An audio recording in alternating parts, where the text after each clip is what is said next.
Hi there guys, in this video I'm gonna show you how to update Spotify on Android.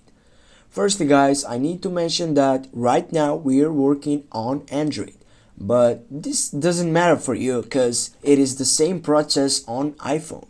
Firstly, we need to go on the Play Store and type for Spotify. Go click on it. And now as you can see, I have a chance for updating. If you don't have the chance, or if it's the latest version, on the right side it will be just open. But now as you can see, if you couldn't find out the update before like me now, I will just go and type on the update section.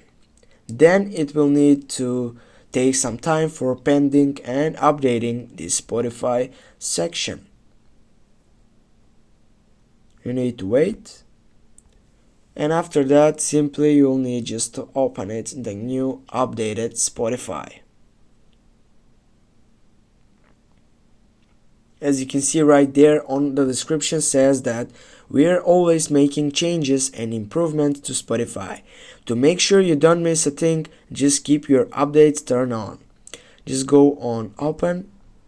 And now guys, you have the latest version of update on the Spotify, or you just updated your Spotify right now. Thanks guys for watching. Don't forget to hit that like and share the video. See you soon guys.